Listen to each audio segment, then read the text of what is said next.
यानंतर मी मंचावरती आमंत्रित करतो खरे किरण यांना यांनी आपलं मनोगत व्यक्त करावं. किरण यांचा ऑप्शनल सब्जेक्ट हा पॉलिटिकल सायन्स होता आणि त्यांची ऑल इंडिया रँक ही 221 अशी आहे. आपण टाळ्यांच्या कडकडाटात त्यांचं स्वागत करूयात. किरण खरे.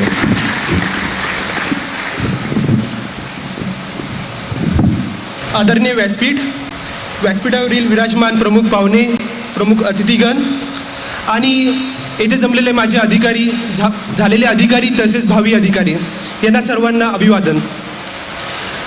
या प्लॅटफॉर्मवर राहून आता सध्या अजय सरांनी बरीच जोरदार आतिषबाजी केली. आता चांगलीच प्रॅक्टिस आहे सरांची. दिनेश आणि विश्वांजली यांनीसुद्धा आता बऱ्यापैकी चांगलं गायडन्स केलं. खरंच सांगण्यासारखं तसं काही नाही आहे, पण तरीसुद्धा एक रिव्हिजन, एक सक्सेस स्टोरी पुन्हा एकदा सुरू. त्याआधी मला असं वाटतं की गेल्या 2-3 दिवसापासून सगळ्यांनी माझा सत्कार करतायत. बऱ्याच ठिकाणी मला इन्व्हिटेशन करतायत, फेसबुक, व्हॉट्सॲप किंवा मोबाईलवर बरेचसे मेसेज येत आहेत. हा जरी अभिनंदन माझं होत असलं तरी या पाठीमागे बऱ्याच जणांचा हात आहे आणि याचं मला श्रेय मेनली आज माझे वडीलसुद्धा इथे आलेत. मी कधी घरच्यांशी असं जास्त बोलत नसतो की तुमचं असं श्रेय वगैरे, परंतु मला खरंच सांगा वाटतं की मी आज इथे आहे याचं कारण माझे आईवडील, माझी फॅमिली आहे, ज्यांनी मला इथे पुण्यापर्यंत पोहोचवलं. मी एका कन्नड गावातून येतो. कन्नड हे औरंगाबाद जिल्ह्यातलं, जिथे कोणीही IPS झालेलं नाही आणि मी फर्स्ट IPS आहे. सो एक हे होऊ शकतं एका फॅमिलीमुळेच फक्त. आणि त्यानंतर ज्यांनी मला शिकवलं, माझे गुरुजन, माझ्या शाळेपासून कॉलेजेसमध्ये, त्या सर्वांनासुद्धा एक अभिवादन करू इच्छितो. तसेच तुकाराम जाधव सर, ज्यांनी मला पॉलिटिकल सायन्ससाठी चांगल्या टिप्स दिल्या, how to improve your answer writing practice. आणि बऱ्यापैकी मला असं खात्री आहे की मला नक्कीच पॉलिटिकल सायन्समध्ये सुद्धा चांगला स्कोर आला असणार आहे. तसंच मला अभिवादन करावं वाटतं की माझे सिनियर्स आहेत. स्पेशली मी श्रीधर दादाचं इथे नाव घेईल, ज्याने मला नेहमीच कॉन्फिडन्स बूस्ट केला, प्लस त्याने मला गायडन्स केलं आहे. सुरुवात करायची जर असेल तर मला वाटतं की मी नक्कीच माझी सुरुवात ही एक ज्या गावातून मी आलो तिथूनच होऊ शकते. कन्नड गाव, जिथे की शिक्षण म्हणजे कोणाला माहितीही नव्हतं की UPSC काय असते. बरेच जणांना मी सांगायचं की मी UPSC करतो, ते म्हणायचे हो का, MPSC करतो, म्हणजे अशी कंडिशन होती सगळ्यांची. आणि आज मी तिथे अधिकारी झालो आहे आणि मला खरंच वाटतं की मी कन्नडसाठी काहीतरी चांगलं करू शकेल याचं मला नक्कीच खात्री आहे आणि मी करण्याचा पूर्ण प्रयत्न करेल.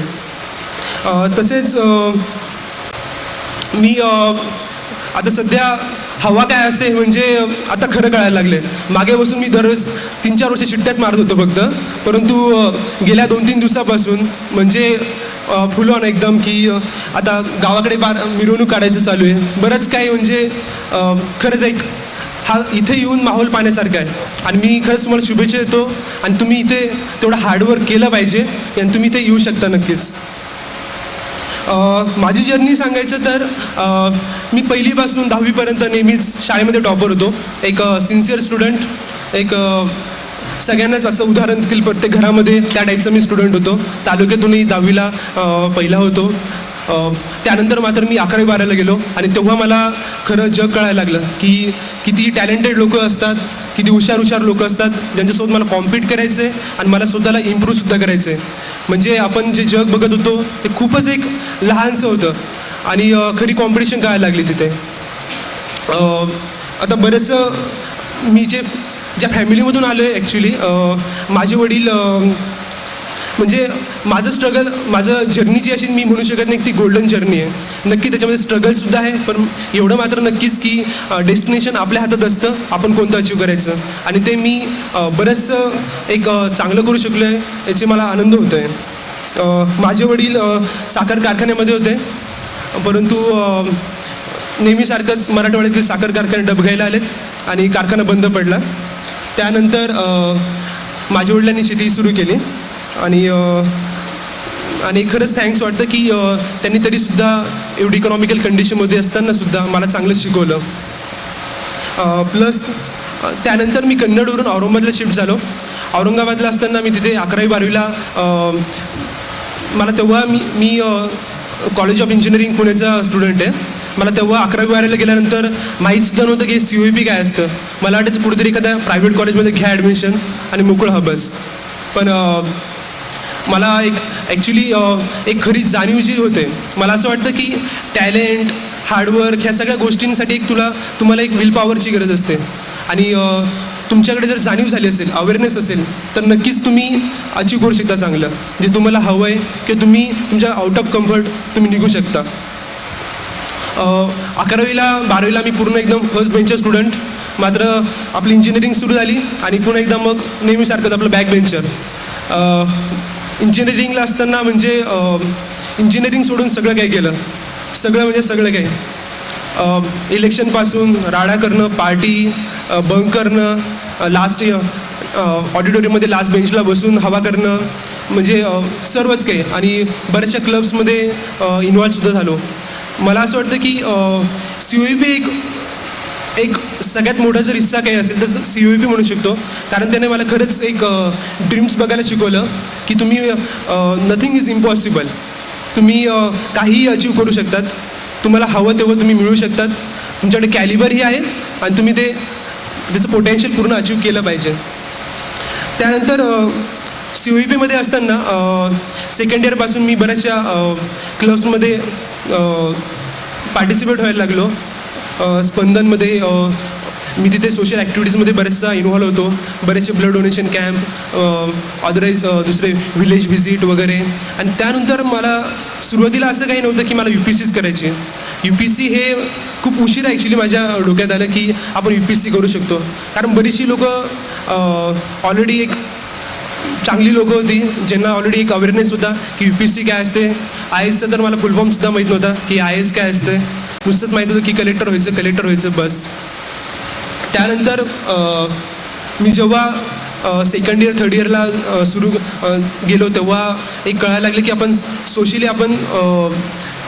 काहीतरी काम करायला आपल्याला नक्कीच आवडेल. आणि त्यातूनच मी डिसिजन घेतला की आपण UPSC करायला हवे. तशी इंजिनिअरिंग मी नीट करत नव्हतो. म्हटलं चला आता UPSC तर बेस्ट आहे आणि UPSCला लागलो. मग लास्ट इयर सेकंड थर्ड इयरला म्हणजे मोस्टली मी एक मला एक म्हणजे काय असते एक अधिकारी म्हणून काय असतं मला बरेच जाणीव झाली. थर्ड इयरला असताना मी उन्नत भारत अभियानमध्ये पार्टिसिपेट केलं होतं. त्याच्यामध्ये मी एका आलमे विलेजला गेलो आणि तिकडे ॲज अ स्टुडंट तुम्ही फक्त एक गव्हर्मेंट कॉलेजमधून एक जस्ट आला आहेत, एवढं जरी म्हटलं गव्हर्मेंट आला आहेत, त्या गावामध्ये आलं आहे तरी म्हणजे प्रत्येकजण म्हणायचं की म्हणजे आम्ही नाही का इव्हन ग्रामसेवकासमोर बसलो आणि असंच त्याने लगेच आम्हाला बघितलं आणि तो सुद्धा नाही का पूर्ण लायब्ररीचे रेकॉर्ड आम्ही बघितले, त्याने दाखवले. लायब्ररीचे नाही का पैसे त्यांनी खर्च केले नव्हते. मग आम्ही त्यांना सांगितलं सर की आम्ही असं करू तसं करू. आणि त्यांनी ॲक्च्युली आमचं ऐकलंसुद्धा. म्हणजे की लायब्ररीमध्ये त्यांनी पुस्तकं आणली. 10,000 रुपये जे त्यांना भेटत होते ते तसेच युटिलाइज होत नव्हते आणि त्यांनी बरंचसं मग पुढे केलं आहे. मला एक जाणवलं की एक अधिकारीमध्ये म्हणजे खूप जास्त पॉवरही आहे आणि तुमच्याकडे एक ऑथॉरिटी असल्यामुळे तुम्ही मोठा एक सोशल चेंज आणू शकतात आणि तो एक खरंच महत्त्वाचं आहे. त्यानंतर मी लास्ट इयरला जसं दिनेश म्हटला, दिनेश आणि मी सोबतच अभ्यास सुरू केला आणि भारी वाटतं की एंड पण आम्ही दोघांनी सोबतच केला आणि एक चांगला एक तो IAS होतो आहे, मी IPS होतो आहे. एक भारी म्हणजे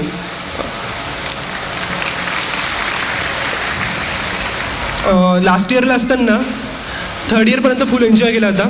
थर्ड इयरपर्यंत निव्वळ टाईमपास एन्जॉयमेंट. परंतु लास्ट इयरला म्हटलं आता UPSC करायचे तर कुठेतरी आपण सिरियस व्हायला हवं. आणि मला वाटतं की UPSC म्हणजे सॅक्रिफाईस, डेडिकेशन, हार्डवर्क हे UPSCचे सिनॉनिम्स आहेत. तुम्हाला UPSC क्लिअर करायची आहे याचा अर्थ तुम्ही ते करायलाच हवं. हार्डवर्क तर म्हणजे पाहिजेच पाहिजे. 10-10, 12-12 तास किंवा त्यापेक्षाही जास्त हा अभ्यास केलाच पाहिजे. आणि पहिल्या अटेम्प्टला ठरवलं, म्हटलं की आपण पहिला द्यायचा, इंजिनिअरिंग झालेला लगेच द्यायचा आणि पहिल्या अटेम्प्टमध्येच IAS काढायचं. काही हो, जेवढा पाहिजे तेवढा अभ्यास करू. पण झालं असं की फक्त हार्डवर्क हे काही पुरेसं नाही आहे, त्याला स्मार्टवर्क हिची सुद्धा गरज असते. डायरेक्टली मी खूप सारी पुस्तकं वाचली होती, खूप सारी रिव्हिजन पण केली होती, चांगला अभ्यास पण झाला होता. 12-12 तास अभ्यासही केला होता मी. परंतु मग गेलो आणि माहीत नाही काय झालं की प्रिलिममध्ये मी डायरेक्ट 99 क्वेश्चन सॉल्व्ह करून आलो, जे की मी कधी लाईफमध्ये सॉल्व्हसुद्धा केले नव्हते. म्हणजे दरवेळेस माझ्या 85 ही मॅक्झिमम गाडी राहायची आणि ह्यावेळेस मात्र मी डायरेक्टली 99ला पोचलो होतो. आणि नंतर आल्यावर कळलं की आपली झाली म्हणजे आता जास्तच घोडचूक झाली. आणि मग आता नंतर मार्क किती तर काढायला लागलो आणि कळालं की प्रिलिम आपली जस्ट माझी फक्त प्रिलिम 2-1 मार्कांनी गेली होती. म्हणजे एक क्वेश्चन जरी मी नीट सॉल्व्ह केलं असता तरीसुद्धा प्रिलिम क्लिअर झाली असते. जसं यांनी म्हटलं की लक फॅक्टर, हे खरंच आहे की UPSC म्हणजे अनसर्टन नक्कीच आहे. इथे लक फॅक्टरची गरज आहे. आज माझा 221 रँक आहे, तो 221मधून 100मध्ये जायला आणि लिस्टमध्ये बाहेर जायला काहीच वेळ लागत नाही. आपण कुठेही म्हणजे एक IAS म्हणजे एक लक फॅक्टर नक्कीच महत्त्वाचं आहे. पण मला असंही वाटतं की लक फॅक्टर जरी असला इथे तर तो आपण नक्कीच कमी करू शकतो आणि ते आपल्या हातात आहे. हार्डवर्क आणि स्मार्टवर्क या 2 गोष्टी जर असतील तर नक्कीच लक फॅक्टरचं इम्पॉर्टन्स किंवा त्याचं डिसिजन मेकिंग आपण कमी करू शकतो. त्यानंतर मी प्रिलिम फेल झाली आणि एवढा अभ्यास केला होता, कधी विचारसुद्धा केला नव्हता की असं काही घडेल माझ्यासोबत एवढा अभ्यास केल्यानंतर. आणि त्यानंतर मी म्हटलं की आता काहीतरी आपलं बघायला हवं. मग दिनेश आणि आम्ही दोघं सोबत बसलो, म्हटलं चुकलं काय, अभ्यास तर भरपूर केला आपण, सगळ्यांपेक्षा जास्त अभ्यास केला आहे, पण सिम्पल प्रिलिमसुद्धा क्लिअर होत नाही आणि आपण बघतोय IASची स्वप्न.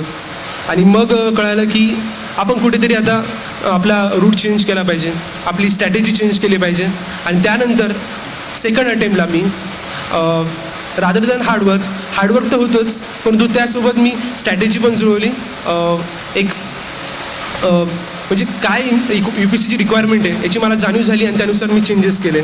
आणि लकीली मी आज 221 रँक आला आणि मला वाटतं की जी केली होती स्ट्रॅटेजी ती पूर्णपणे इम्प्लिमेंट पण झाली आहे.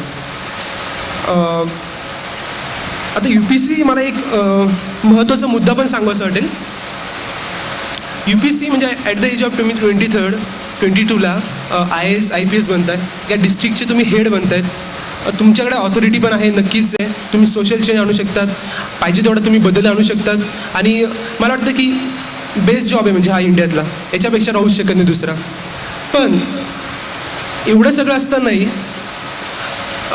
मला वाटतं की UPSCकडे तुम्ही येत आहेत 2 गोष्टींची गरज आहे महत्त्वाची. एक म्हणजे विल पॉवर आणि दुसरं म्हणजे तुमच्याकडे पोटेन्शियल किती आहे, तुमची कॅपेबिलिटी किती आहे. आणि मला वाटतं कुठेतरी ही हार्श रिॲलिटी आहे की UPSCमध्ये विल पॉवरपेक्षाही थोडंसं तुमचं कॅपेबिलिटी किती आहे यावर बरंचसं डिपेंडंट असतं. आणि मला वाटतं की स्पर्धा परीक्षांमध्ये करिअर करा, नक्कीच करा, आणि हे एक बेस्ट जॉब आहे. परंतु कोणती एक्झाम तुम्ही निवडायची हे सगळ्यात महत्त्वाचं आहे. तुम्ही UPSC करताय, MPSC करतायत आणि त्यानुसार ठरवलं पाहिजे. म्हणजे असं एकदम आला फॉर्म की भर अभ्यास कर असं करता कामा नये, किंवा तो झाला IAS तो झाला IPS म्हणून आपण UPSC करायची असंही करता कामा नये. तुम्ही तुमचं तुम्ही स्वतःला ओळखतात, एक सेल्फ आयडेंटिटी तुम्हाला आहे आणि ती तुम्ही ओळखून कोणती एक्झाम द्यायची, कुठे फोकस करायचा हे महत्त्वाचं आहे आणि त्यानुसार तुम्ही करू शकतात. आता बरेच जण इकडे 18 जूनची प्रिलिम सोडून इकडे आलात. नक्कीच टिप्स UPSC म्हणजे एवढं काय केलं की 221 रँक आला, एवढं काय केलं की तुम्ही प्रिलिम पण फेल झालं होतं आणि ह्यावेळेस डायरेक्ट एवढे मजल मारले. चेंज काय नक्कीच तर सांगायचं म्हटलं तर विश्वांजलीनं बरंच काही सांगितलं. ॲक्च्युली तिने बरीच मोठी फिलॉसॉफी सांगितली आणि मला वाटतं की ते तुम्ही नीट ऐकलं असाल आणि खरंच जड झालं नसेल. मलाही ॲक्च्युली तिच्याकडून बसून टिप्स घ्याव्या लागतील. पण मला ॲडिशन थोडीशी करावीशी वाटते की UPSC किंवा मेन्स, UPSC म्हणजे थोडक्यात मेन्स महत्त्वाची, आणि mains is not about your knowledge, it is about your how you express. मग ते व्हर्बल कम्युनिकेशन इंटरव्ह्यूमध्ये असेल किंवा रायटिंग कम्युनिकेशन असेल, महत्त्वाचं आहे की तुम्ही रायटिंग कशी करतात हे खूप महत्त्वाचं आहे. सो रादर दॅन रीडिंग म्हणजे हंड्रेड्स ऑफ बुक्स, तुम्ही फोकस केला पाहिजे की मिनिमम बुक्स वाचायचे आणि त्यातून मॅक्झिमम रिव्हिजन, मॅक्झिमम गेन करायचं. UPSCची रिक्वायरमेंट काय हे महत्त्वाचं आहे, कशा टाईपचे तुम्हाला क्वेश्चन विचारतायत त्या टाईपचं महत्त्वाचं आहे. प्लस कुठेतरी आपण ॲन्सर रायटिंगमध्ये कंटिन्युअसली इम्प्रूव्हमेंट केली पाहिजे आणि त्यासाठी प्रचंड म्हणजे आता दिनेश आणि आम्ही म्हणजे अक्षरशः प्रचंड रायटिंग प्रॅक्टिस केली होती. प्रचंड म्हणजे एवढं की आम्ही त्या 3 महिन्यामध्ये किमान 3-4 म्हणजे 200 म्हणजे ऑलमोस्ट नाही का 800 पेजेस आम्ही लिहून काढले असतील. एवढी भयानक रायटिंग प्रॅक्टिस आम्ही केली. ते कंटिन्युअसली इम्प्रूव्हमेंट होत होते. फीडबॅक नाही का मात्र तेवढा सॅटिस्फॅक्टरी भेटत नव्हता. इवन मला आठवतं की एक्झामच्या आदल्या दिवशी माझा GS कोडचा पेपर चेक करून आला होता आणि मला तितकासा चांगला स्कोर नव्हता आलेला. त्यांनी म्हटलं यू कॅन इम्प्रूव्ह आणि त्या दिवशीसुद्धा मी पुन्हा एकदा बसून कसं आपण इम्प्रूव्ह करू शकतो आपली ॲन्सर रायटिंग याच्यावर मी जास्त भर दिला होता. आणि त्यामुळे नक्कीच बराचसा एक बेनिफिट झाला. त्यानंतर एक गायडन्सबद्दल बोलेल की गायडन्स तुम्हाला नक्कीच एक इम्पॉर्टंट गायडन्स पाहिजे. सरांनी आम्हाला जसं पॉलिटिकल सायन्ससाठी एक बराच चांगला गायडन्स केलं आणि बरंचसं एक आमच्या ज्या चुका होत आहेत त्या आपण कशा इम्प्रूव्ह करू शकतो हे सरांनी बरंच काही चांगलं सांगितलं. त्याच्यानुसार तुम्ही एक ग्रुप स्टडी किंवा एखाद 2 जण मित्र असतील तर त्यांच्यासोबत बसून तुम्ही काय इम्प्लिमेंट करू शकतात तुम्ही आपल्या ॲन्सर्समध्ये किंवा नाही का आपलं कुठं कमी पडतं आहे, कुठे काय करू शकतो आपण याच्यावर तुम्ही थोडासा भर दिला पाहिजे आणि देऊ शकतात. फक्त जे सिलेबस संपत नाही किंवा बरेच जणांचं असं असतं की मेन्समध्ये 4-5 महिने असतात. ते म्हणतात की माझं हिस्ट्रीच राहिलं आहे, माझं वर्ल्ड हिस्ट्री राहिलं आहे, माझं हे राहिलं आहे, ते राहिलं आहे, सोसायटी वाचायचं बाकी आहे, करंट अफेअर बाकी आहे. पण त्यापेक्षाही महत्त्वाचं आहे तुम्ही ॲन्सर लिहायला सुरू करा. ॲन्सर लिहायला सुरू केले तर नक्कीच तुम्हाला कळेल की काय वाचायला पाहिजे आणि काय नाही वाचायला पाहिजे. काय नाही वाचायचं हे जेव्हा तुम्हाला कळेल तेव्हा मात्र तुम्ही ब्रिलियंटली म्हणजे तुम्ही वर जाऊ शकतात. आता मी खूप कमी बुक्स वाचून तुम्ही कसं मॅक्झिमम तुम्ही आउटपुट देऊ शकता याच्यावर जास्त भर दिला होता आणि त्या प्रकारची तुम्ही स्ट्रॅटेजी ठेवू शकतात. UPSCकडे बघताना मागे वळून बघताना एक खरंच आहे की UPSC is not a small journey. म्हणजे ती मॅरेथॉन होती ॲक्च्युली आणि एक खरं चांगलं आहे की शेवटी रिझल्ट चांगला निघाला आहे. परंतु UPSCकडे बघताना एक असंही वाटतं की ही फक्त एक एक्झाम नव्हती. तिने तुम्हाला पूर्ण पर्सनॅलिटी तुमची चेंज करण्याचा एकदम पुरेपूर प्रयत्न केला आणि ती झाली पण आहे. कारण की इंटरव्ह्यूमध्ये तुमच्यासमोर जे सिनियर पॅनल असतात बसलेले त्यांचं असं त्यांनी 1000 इंटरव्ह्यू घेतलेले असतात. सो त्यांना एकदम आयडिया येते की हा कसा आहे. तिथे एकदम ऑनेस्ट ॲन्सर द्यावे लागतात आणि मला असं वाटतं की मला नक्कीच इंटरव्ह्यूमध्ये एक त्यांना ऑनेस्टी वगैरे पडली असेल, त्यांना वाटलं असेल की खरंच एक जेन्युइन कॅन्डिडेट आहे आणि ते तुम्हाला एक ओरिजिनॅलिटी तुम्हाला आणावं लागते आणि ती ह्या UPSC जर्नीमधून नक्कीच येऊ शकते. त्यानंतर मला असं वाटतं की इथे एवढा अभिनंदन सोहळा ठेवला आहे, नक्कीच आनंद होतो आहे. परंतु यापेक्षाही जास्त आनंद मला तेव्हा होईल जेव्हा मला सर स्वतः 5 ते 10 वर्षानंतर माझ्या कामासाठी मला बोलवतील आणि मी खरंच माझा पुरेपूर प्रयत्न असेल की ज्या पोस्टसाठी मी आलेलो आहे, जिथे जो प्लॅटफॉर्म मला प्रोव्हाइड केले गेले आहेत त्याचा मी पुरेपूर सोसायटीसाठी काहीतरी करण्याचा प्रयत्न करेल. आपण काहीतरी छोटं काही आपण समाजासाठी देऊ शकतो या भावनेपोटी आपण इथे आलो आहे आणि मला वाटतं की प्रत्येकाने येताना इकडे एक लाल दिवा तो तर आता गेल्याचं म्हणा, पण बाकीचं समजा आता प्रेस्टीज किंवा अजून काहीतरी गाडी बंगला वगैरे काय असेल तर या गोष्टींसाठी ह्या खूप मायन्यूट गोष्टी आहे. ह्या तुमच्या 2-3 वर्षामध्ये तुम्हाला असं नाही टिकू शकत कारण एवढा तुम्हाला हार्ड स्ट्रगलमधून जावं लागतं. तुम्हाला एक इन्स्टिंक्ट असं किलर पाहिजे म्हणजे ॲक्च्युली तुम्हाला इन्स्पिरेशन पाहिजे म्हणजे तुमच्या बॉडीमध्ये रक्ताने तसं लावा गेला पाहिजे असं की मला UPSC करायचीच आहे. म्हणजे you should be always on the fire always आणि तेव्हाच तुम्ही UPSC क्लिअर करू शकतात. आणि एवढंच म्हणेल की हा प्लॅटफॉर्मचा पुरेपूर एक चांगला वापर करू आणि तुम्हीसुद्धा इकडे या. एक खरंच चांगला माहोल इकडे आणि सिरियसली वी आर वेटिंग की फ्युचर कलिग तुम्ही आमच्यासोबत येशाल आणि आम्हालासुद्धा आणि तसंही आता पुन्हा आहेच आमची 18 जून एकदा ट्राय करूनच बघूया म्हणतो. सो लेट्स सी पुन्हा तुमच्यासोबत प्रिपरेशन करूयात. Thank you sir. धन्यवाद.